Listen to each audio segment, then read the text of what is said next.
Assalamualaikum warahmatullahi wabarakatuh.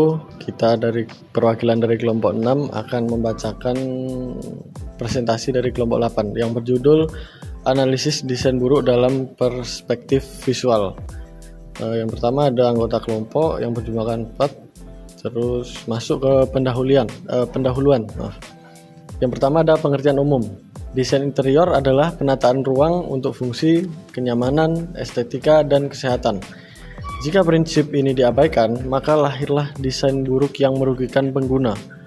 Evaluasi desain harus mengutamakan usability agar aktivitas tetap efisien.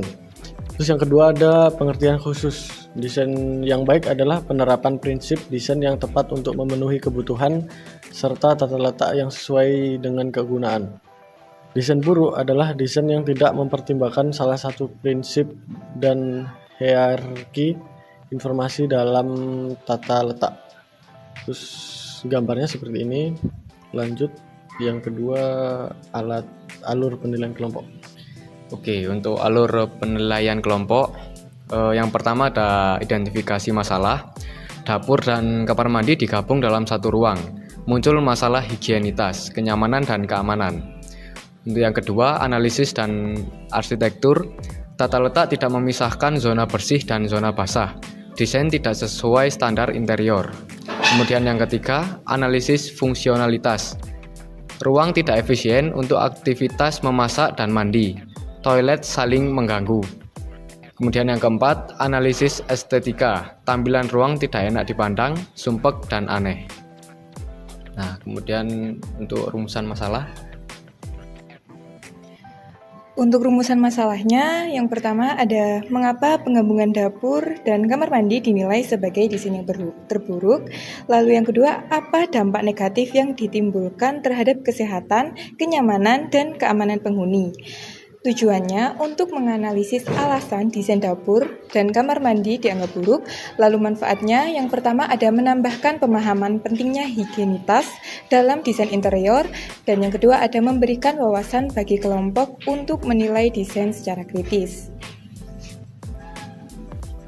Oke, selanjutnya itu dari case study.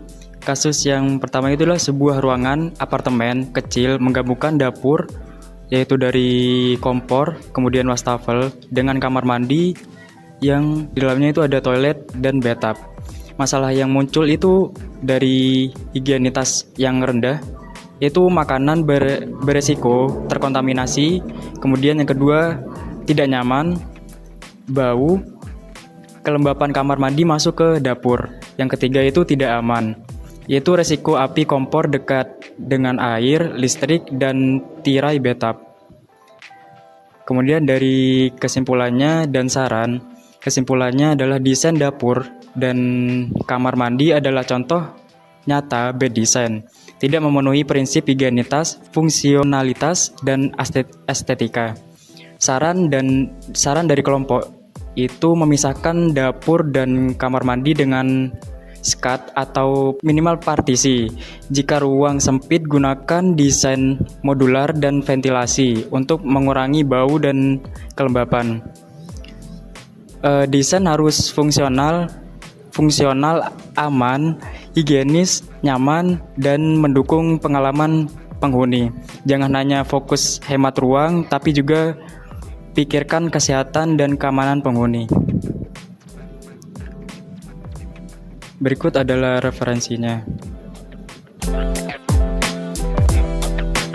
Kesimpulan dari kami itu adalah bukan termasuk bad design, ini adalah unik desain karena memanfaatkan tempat yang sangat sempit di salah satu apartemen. Disarankan oleh kelompok ini sudah betul, itu ada skat di bagian antara kamar mandi dan dapur.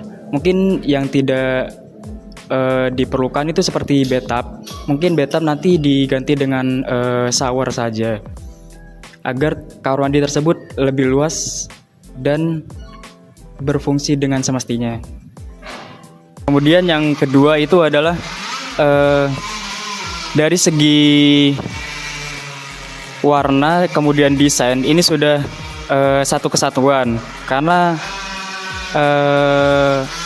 warna yang krem dengan putih itu jadi satu kesatuan. Kemudian ada jendela juga untuk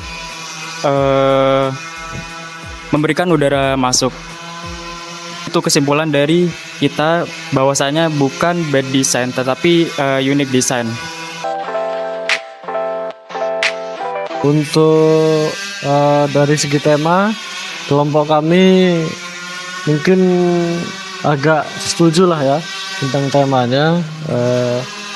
Tentang untuk tema sendiri tentang pembangunan, dan fotonya juga tentang pembangunan kamar mandi dan juga dapur. Iya, dikatakan. Ya. Sekian dari kelompok 6. Terima kasih. Kalau ada kurang lebihnya mohon maaf. Assalamualaikum warahmatullahi wabarakatuh.